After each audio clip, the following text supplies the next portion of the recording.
아, 네. 잘 지키고 네, 참는 게 참 힘들더라고요. 뭔가 좀 아쉽네요. 그러니까 맞아요. 안녕하세요. 그동안 평안하셨습니까? 네.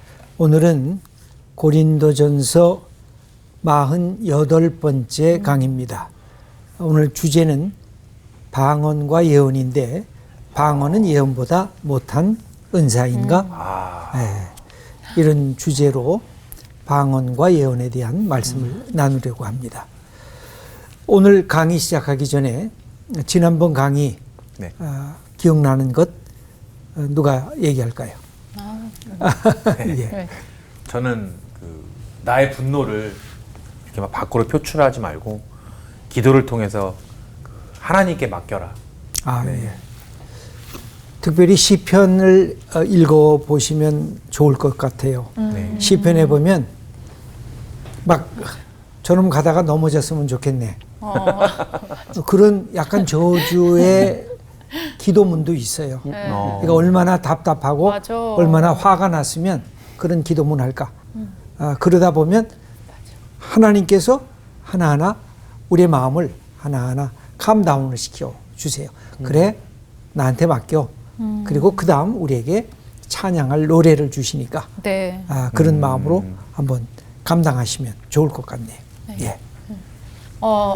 사랑은 오래 참고 그리고 오래 참음으로 시작해서 견디는 걸로 마무리가 된다. 예. 네, 이게 정말 참 생각을 해봤어요. 오래 참고 견디는 거, 결국은 이건 내 힘으로 할 수 없다. 이게 정말 예수님의 사랑과 또 성령 충만함으로써 저절로 이루어져 가야 되는 것이다라는 그런 생각도 들더라고요. 예. 네. 사랑의 시작이 모든 것을 참고 네. 또 모든 것을 견디는 것. 오래 참고 모든 것을 견디는 것. 굉장히 의미가 있는 것 같아요. 그게 진짜 사랑의 본질인 것 같아요. 이것은 감정적인 사랑을 뛰어넘고 어떻게 보면 의지적이고 내 실존 전체를 건 네. 사랑이라고도 할 수가 있죠. 네. 예. 예. 매일매일 이제 경험하시는 거죠. 네. 예. 저는 이어서 관용이 저에겐 되게 많이 부족한 것 같은데 예. 저한테는 그 관용이 제 일에 있어서도 제 삶에 있어서도 가장 필요한 그 사랑의 모양인 것 같아요. 맞아요. 네, 그래서 다양한 이야기를 듣고 포용할 수 있는 능력이 더 많이 커졌으면 좋겠다. 그러려면 또 나는 그리스도만 봐야겠다. 맞아요. 그런 생각이 들어요. 그런 생각을 하시면 내 모습이 그렇게 이제 변해지기 시작하지요. 항상 내가 부족하다는 것을 깨달아야 성숙이 시작이 됩니다. 네. 내가 다 됐다 하고 더 성숙할 데가 없죠. 이게 부족하구나 하고 깨닫고 더 좋은 것을 생각하는 순간에 내 삶이 이렇게 한 걸음 그 다음 단계로 올라가게 되는 것입니다. 저는 지난번에 물어보셨잖아요. 이 사랑의 15가지 중에서 가장 자기한테 그래도 맞는 게 뭔지 그리고 못하는 건 뭔지. 근데 저는 잘하는 게 아무리 생각해도 잘 떠오르지가 않아서 부정적인 것만 말씀을 드렸는데 그래도 하나를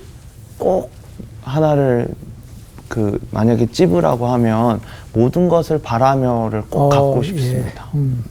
그래요. 아주 소중한 거네요. 모든 것을 기대하고 그러면 그 다음 단계로 한 단계 나가죠. 오늘 수업 고린도전서 48강 방언은 예언보다 못한 은사인가? 예, 오늘은 14장 고린도전서 14장으로 넘어갈 텐데 몇 가지 서론적인 문제를 말씀을 드려볼까 합니다. 방언, 예언 이런 걸 접해본 경험들이 있으신지요? 네. 네. 예, 어떤 경우였어요?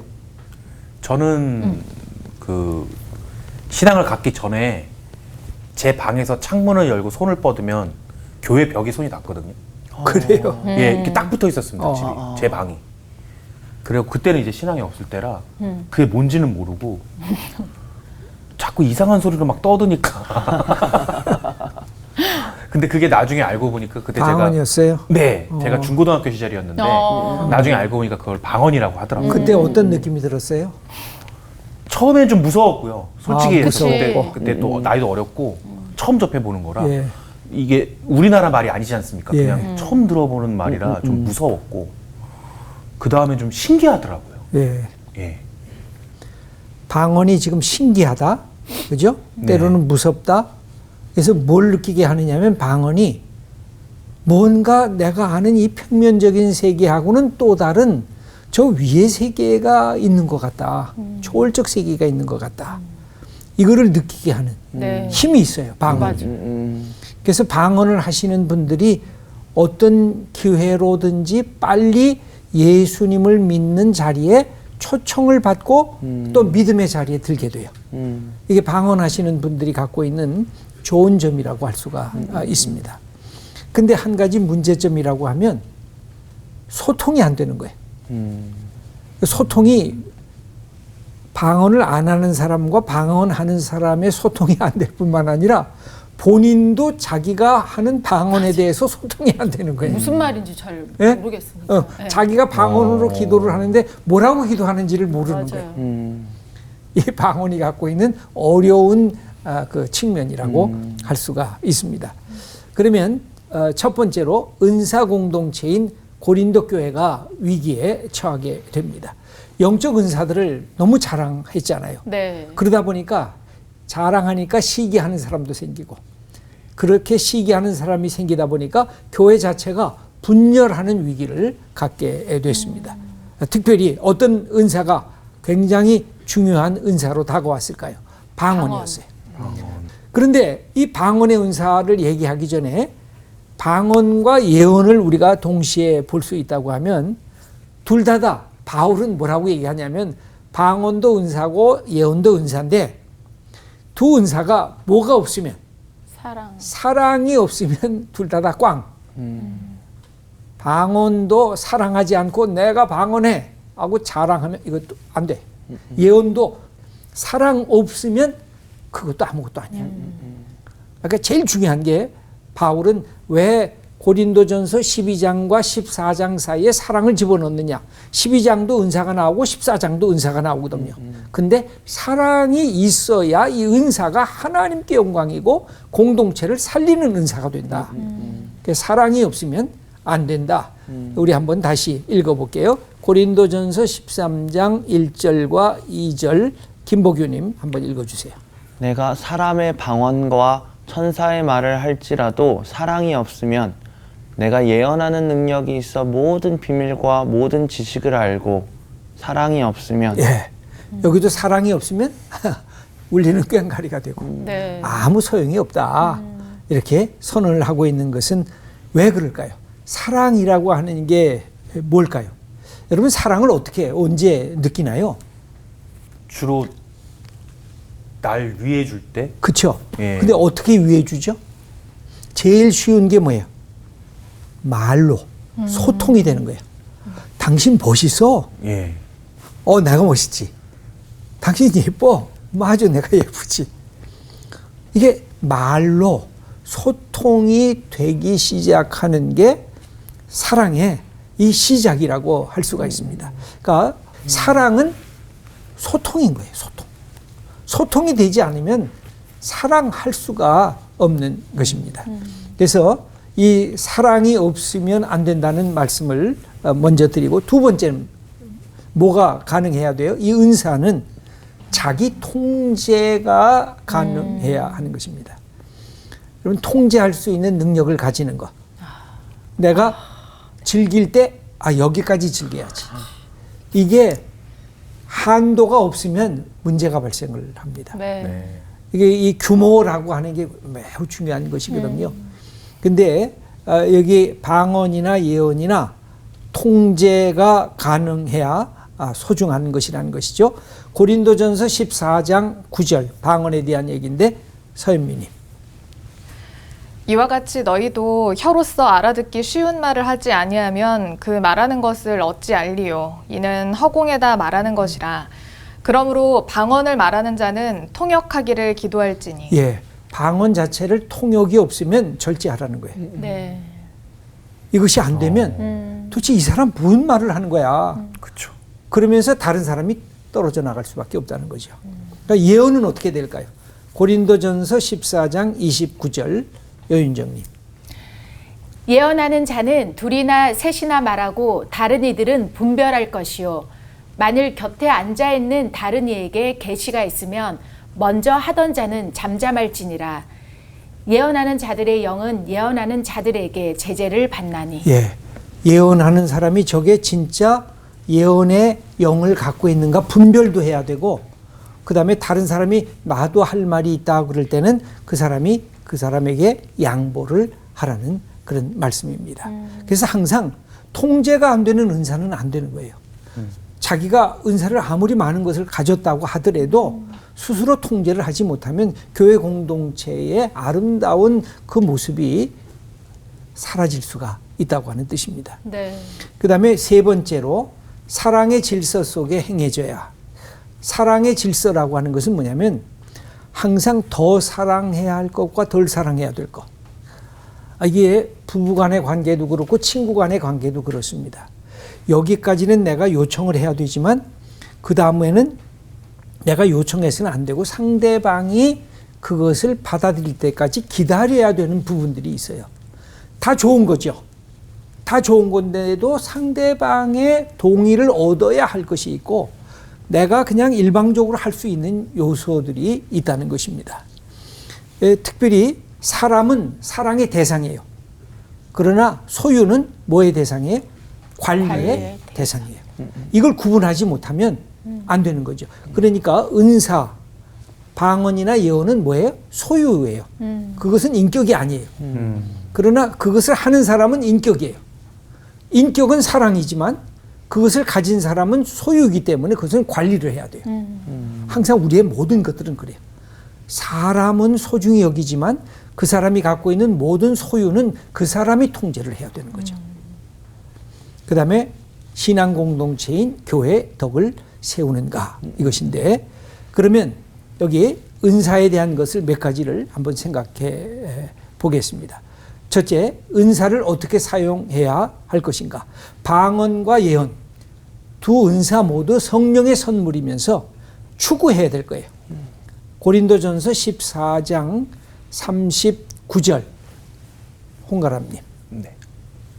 그런즉 내 형제들아 예언하기를 사모하며 방언 말하기를 금하지 말라. 네, 여기는 두 가지를 금하지 말라고 얘기를 하고 있습니다. 네. 항상 이것은 뭐예요? 교회 공동체는 무엇에 열려 있어야 해요? 영적인 신비에 대해서 열려 있어야 돼요. 네. 교회는 영적인 신비에 대해서 열려져 있어서 그 속에서 하나님이 임재하시고 하나님의 역사가 어떻게 나타날 것인가를 기대하고 있어야 돼요. 네. 두 번째로 방언도 예언도 하나님의 비밀, 여기 복수로 되어 있는데 미스테리스, 비밀을 말하는 것입니다. 고린도전서 14장 2절 말씀 김보교님 읽어주시죠. 방언을 말하는 자는 사람에게 하지 아니하고 하나님께 하나니 이는 알아듣는 자가 없고 영으로 비밀을 말함이라. 예, 방언으로 기도할 때는 다른 사람들이 몰라요. 네. 나도 어떨 때는 몰라요. 그리고 내 영은 하나님의 영과 알면서 하나님의 영과 소통을 한다는 것입니다. 그때 하나님의 비밀을 말한다는 것이죠. 그러면 예언은 뭘까요? 고린도전서 13장 2절 서현미님. 내가 예언하는 능력이 있어 모든 비밀과 모든 지식을 알고. 예, 예언하는 것도 비밀과 지식을 갖고 있다고 하는 것입니다. 예. 제가 아직 이해도가 좀 없어서 그런 걸 수도 있는데 그 은사 중에 예언의 은사는 저렇게 모든 비밀과 모든 지식을 알고 예언이라는 단어 자체가 뜻하는 바가 있잖아요. 그 예언이 오히려 그 듣는 사람들한테는 그 성경 말씀대로 하나님의 뜻을 살아가는데 더 방해가 될 수도 있지 않을까요? 그 사람의 본성 때문에. 제가 처음에 이 부분을 말씀을 안 드렸는데 방언은 소통이 안 되는 알아듣지 못하는 언어로 기도하거나 말하는 것이고 예언은 소통이 되는 언어로 우리 속에 있는 하나님의 뜻을 이렇게 밝히 드러내는 거. 그래서 이 예언을 통해서 하나님의 말씀을 깨닫게 되고 내 부끄러운 죄악도 알게 되고 내가 어떻게 하나님 안에서 하나님의 자녀답게 살아야 되는가 그런 것도 깨닫게 하는 것이 바로 예언이라고 할 수가 있습니다. 그래서 이 예언은 굉장히 폭이 넓어요. 구약의 예언, 하나님의 주시는 것을 맡아서 내가 현재와 미래를 예언하는 그런 예언의 뜻도 있고, 하나님이 지금 내가 해야 될 일이 무엇이다 가르치는 것도 있고, 또 신약에 들어오면 예수 그리스도가 누구인가 이것을 하나하나 설명해서 증거해 주는 예언도 있습니다. 그러니까 예언은 조금 범주가 넓다고 할 수가 있습니다. 그래서 예언을 통해서 이것이 내게 해당되는구나, 그러면 깨우치는 것이고 우리 교회 공동체에 주시는 말씀이구나, 그럼 우리가 그걸 받아들여야 된다는 그런 뜻입니다. 예.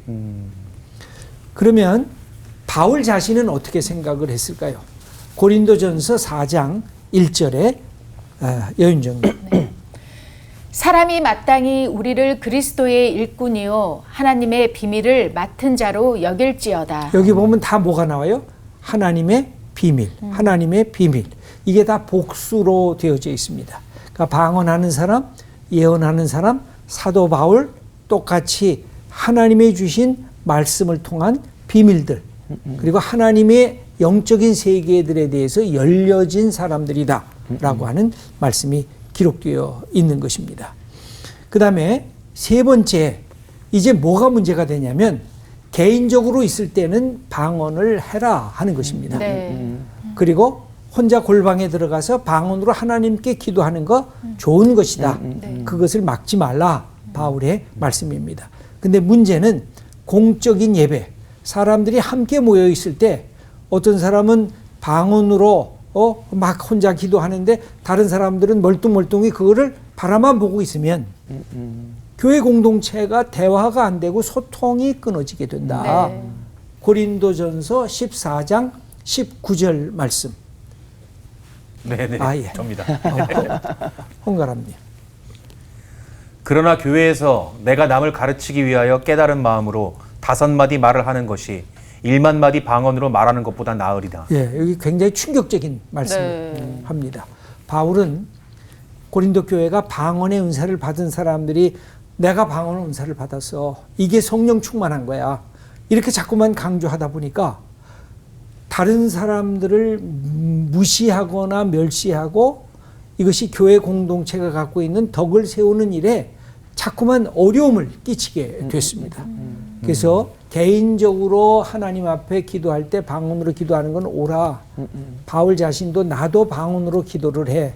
그러니까 그것을 막지 마.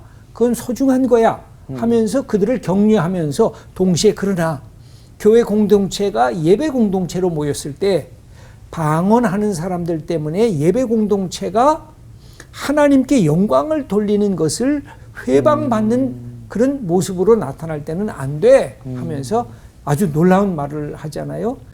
남을 가르치기 위하여 깨달은 마음으로 5마디 말을 하는 것이 1만 마디 방언으로 말하는 것보다 나으니라. 그러니까 뭐가 중요하다는 거예요?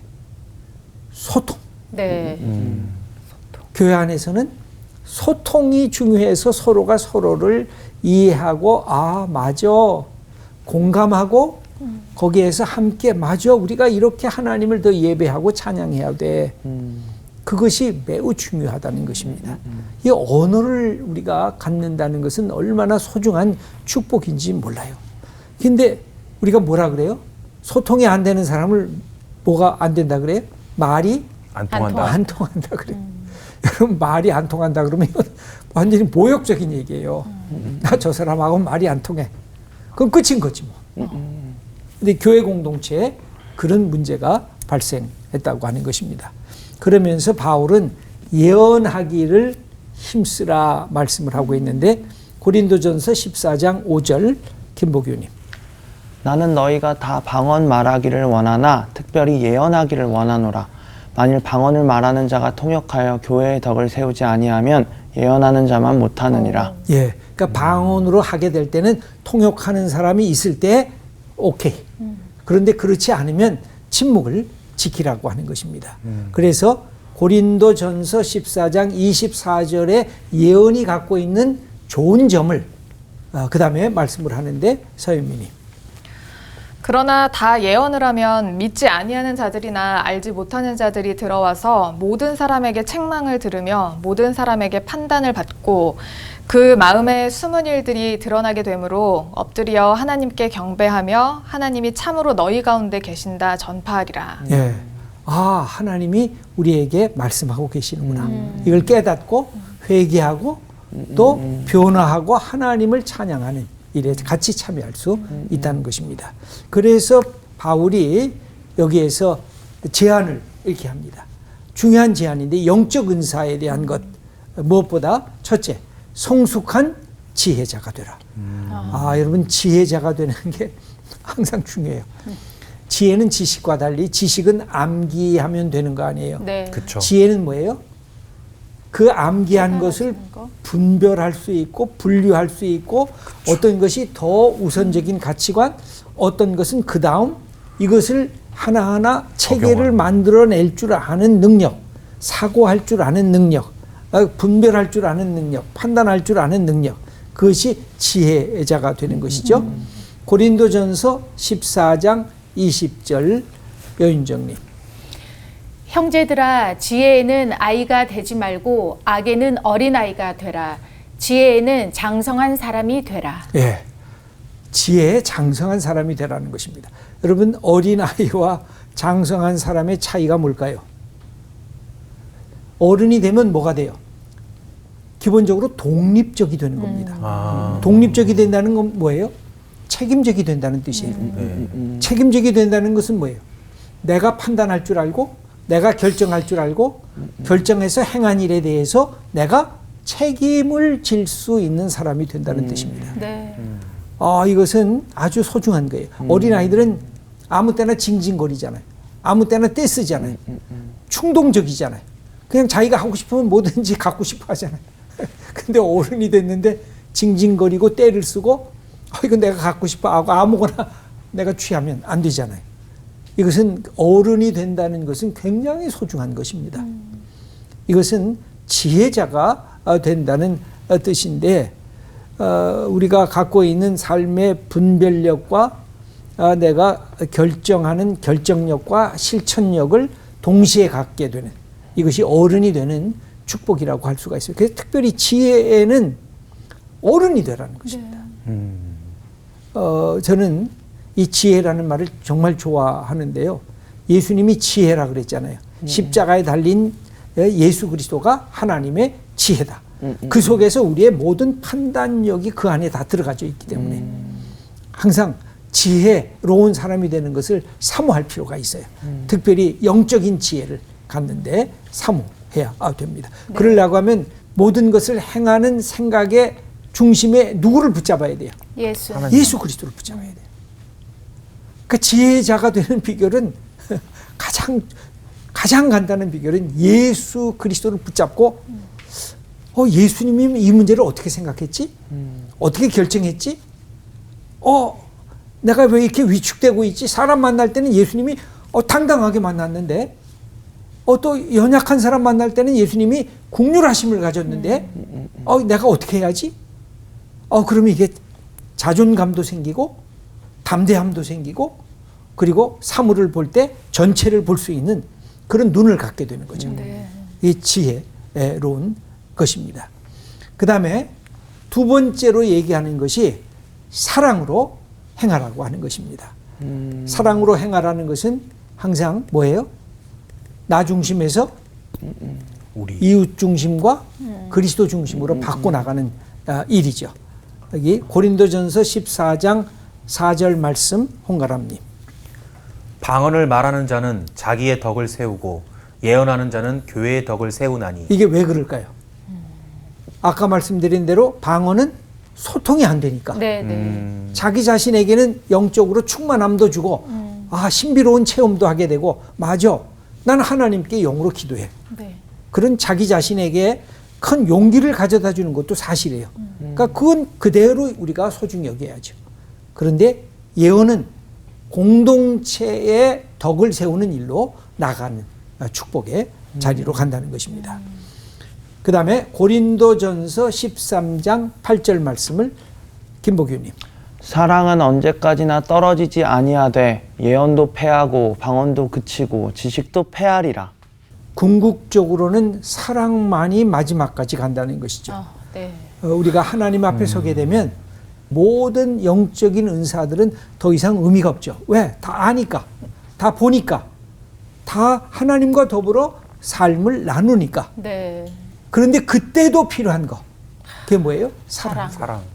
사랑은요, 어제도 필요했고 오늘도 필요하고 내일도 필요하고 하나님 앞에 설 때까지 필요한 게 사랑입니다. 사랑을 마음껏 노래하셔도 돼요. 제가 사랑을 얘기를 할 때 에로스적 사랑과 아가페적 사랑을 구분한 적도 있었잖아요. 네. 에로스적 사랑이 하나님이 주신 아가페적 사랑 안에 있으면 이게 축복이 돼요. 왜? 그 목표를 향해서 내가 달려갈 수 있으니까. 근데 이 아가페적 사랑이 없으면 인간의 교만과 인간의 탐욕을 위한 사랑의 집착으로 바뀌어지는 거죠. 그런 점에서 사도 바울이 아가페적 사랑이 얼마나 위대하고 소중한가를 우리들에게 가르쳐 주는 것이라고 할 수가 있습니다. 예. 목사님, 조금 다른 얘기일 수도 있는데 저는 신령한 은사들을 사모하는 마음이 있거든요. 예언도 사모하고 치유도 사모하고. 근데 어떤 공연이었는데 다리가 불편한 어떤 친구였어요. 그래서 같이 그 기도를 하자 그래서 기도를 했어요. 근데 이게 나오면 너무 좋은데 그게 딱 그렇게 나았지 않는 그런 모습을 볼 때 마음이 너무 뭐랄까, 왜 하나님은 이건 사랑으로 우리가 기도하는 것 같은데 왜 안 들어주시냐? 왜 그런 예언도 막 너무 막 탁월하게 하고 막 치유도 탁월하게 하면 좀 얼마나 좋을까. 예. 근데 하나님이 안 들어주시는 것 같이 보일 때라도 계속 기도하셨으면 좋겠어요. 그 친구를 위해서 따뜻한 사랑으로 가서 또 기도하고 또 기도하고. 우리가 성경에 보면 다 들어주는 기도도 있고 들어주지 않는 기도도 있잖아요. 사도 바울도 수많은 영적 은사를 가졌고 또 치유의 은총도 받았거든요.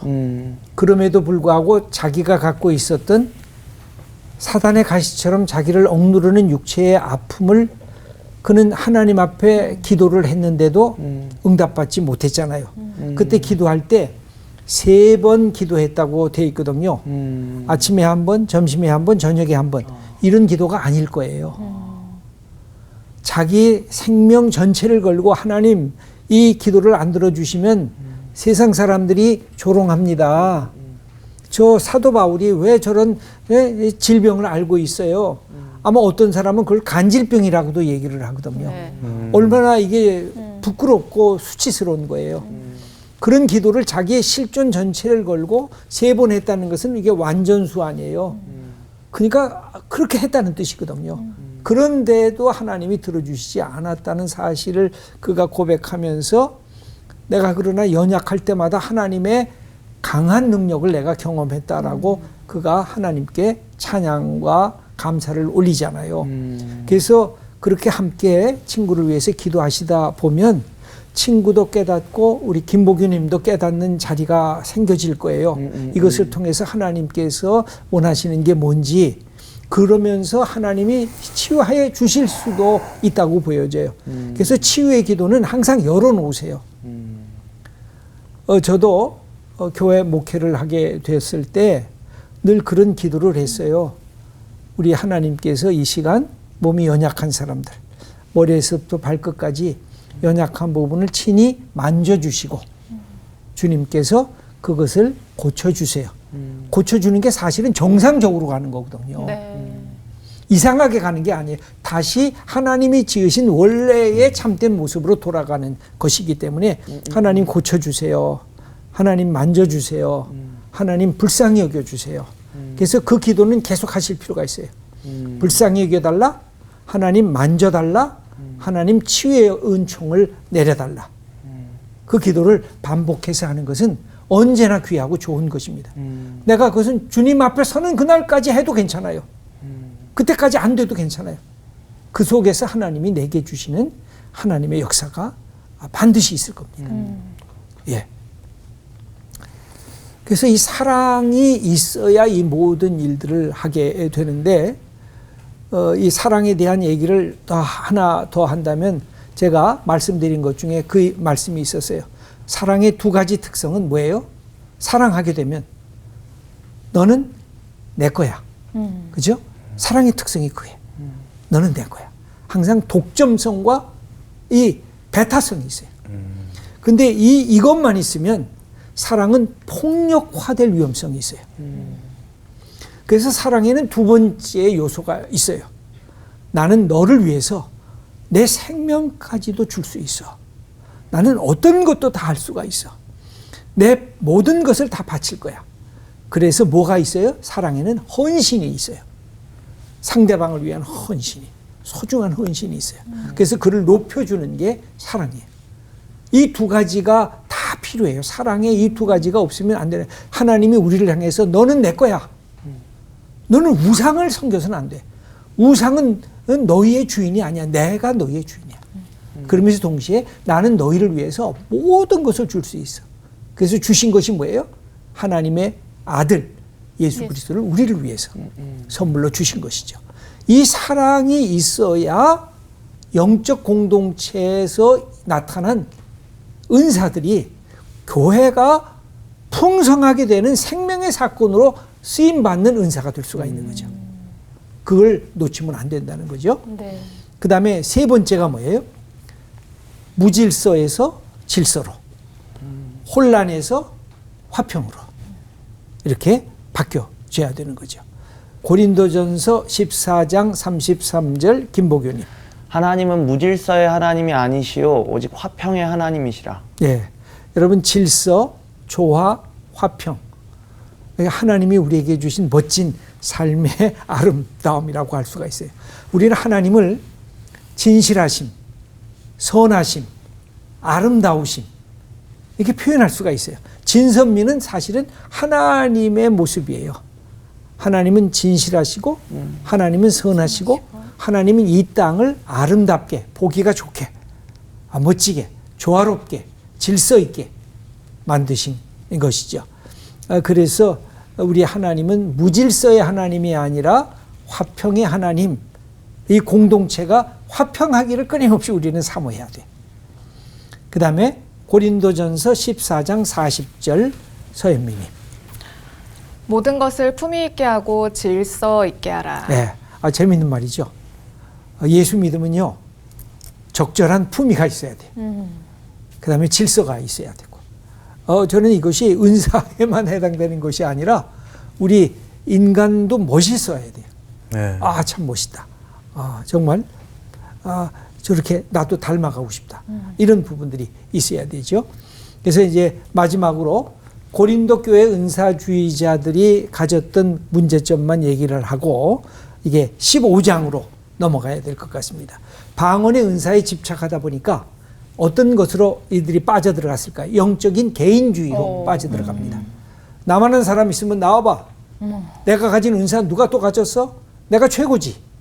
그 다음에 두 번째는 교회의 공동체성과 다양성의 특성을 무시하게 됐습니다.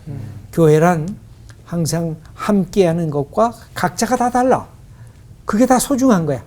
다른 거는 차별이 되는 게 아니라 다른 것은 다 소중한 전체를 이루는 한 부분이야 라고 하는 것을 서로가 알게 됐다고 하는 것입니다. 그 다음에 세 번째는 이게 이제 15장으로 가게 되는 부분이라고 할 수가 있습니다. 이미 우리는 영적으로 막 놀라운 황홀경의 경험을 방언을 하면서 우리는 했어. 그래서 우리는 이미 영적인 체험을 해서 부활의 아침에 다 도달했어. 이미 우리는 부활의 그 기쁨을 다 경험하고 있어. 그러면서 뭘 거절하기 시작해요? 미래 앞으로 다가올 몸의 부활을 거절을 했어요. 그게 어디에 나타나요? 고린도전서 15장에 나타나요. 이미 은사를 통해 현재 경험한 것으로 만족하려고 했어요. 그래서 고린도전서 15장이 바울이 거기다가 이제 결론 부분으로 다시 쓰게 된 이유이기도 합니다. 그러면 이제 마지막으로 적용을 해보겠습니다. 우리는 어떤 영적인 은사를 지니고 있을까요? 예언과 방언의 은사 아니더라도 좋습니다. 내가 제일 잘하는 게 뭐예요? 아까 사랑 때문에 잘하는 거였는데 이건 그런 거 말고 달란트, 하나님이 우리에게 주신 또 적성, 성품 이런 것 중에 제일 잘하는 게 뭘까요? 김복규님은? 저는 찬양. 찬양이 하나님이 주신 최고의 은사죠. 다른 사람은 그 찬양을 통해서 그렇게 사람에게 감동을 못 주잖아. 근데 김복규님이 찬양을 하면 그쵸. 야 너무 좋아. 아주 소중한 하나님의 선물이고 은사죠. 선물입니다. 맞습니다. 서현미님은 뭐예요? 저는 다른 사람들이 들었을 때 이해할 수 있게 말을 하는 거. 오. 방언은 소통. 못하지만. 그런 거 소통이 중요하죠. 하나님이 소통의 은사를 주셔서 내가 깨닫는 것, 내가 다른 사람들에게 전달하고 싶은 것을 잘 전달하는 것. 그건 아주 좋은 하나님이 준 은사라고 할 수가 있죠. 여윤정님. 저는 공감인 것 같아요. 예. 누가 이런 얘기를 하면 맞아 어머 이러니까 그냥 요 정도만 얘기하려고 할 때 제가 이렇게 공감하니까 다 얘기하게 그렇죠. 됐어요. 예. 그래서 제가 리액션이나 어떤 그런 공감이 조금 남들보다 좀 있지 않나. 그 진짜 멋진 친구인 것 같아요. 그 공감하는 능력을 가진 옆에 사람이 있으면 참 좋은 거죠. 내게는 소중한 사람이 있다. 근데 그 공감하는 능력은 우리 예수님을 닮은 거거든요. 그래서 그 축복인 것입니다. 표정이 왜 그러시는 거예요? 아니 되게 동감하는 표정이었는데. 그렇구나. 우리 홍가람님은 어떤 은사를 가진 것 같아요? 이 자리를 빌어 억울함을 풀겠습니다. 저는 하나님을 알게 해준 우리 여윤정 씨를 배필로 맞이한 게 정말 큰 은사인 것 같습니다. 그게 그러네. 네, 그렇게 왜냐면 그거 통해서 하나님을 알게 됐으니까요.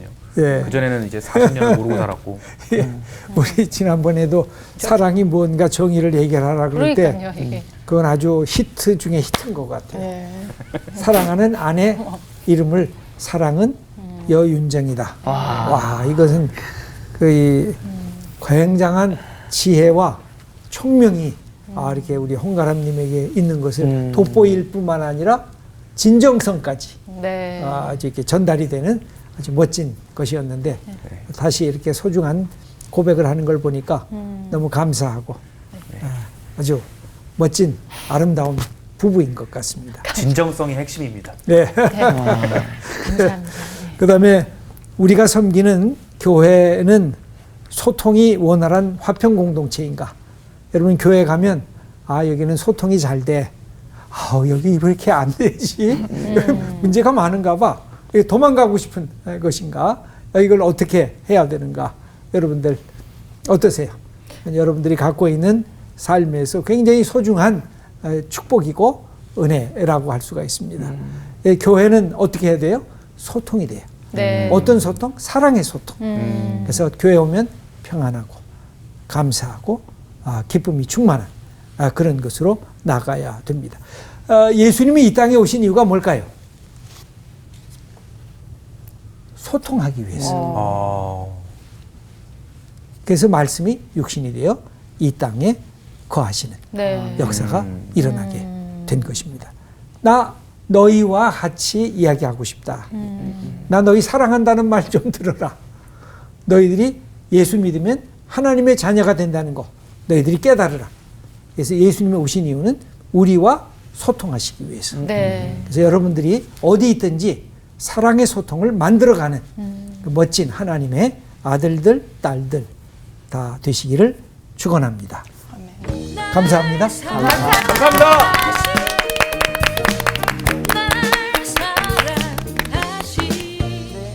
좋네요. 네. 행복하시다니까 더 좋습니다. 소통이 정말 중요한 것 같아요. 우리 공동체도 또 한 주 동안 소통 잘하는 한 주 살 수 맞아요. 있도록 네. 노력해야겠습니다.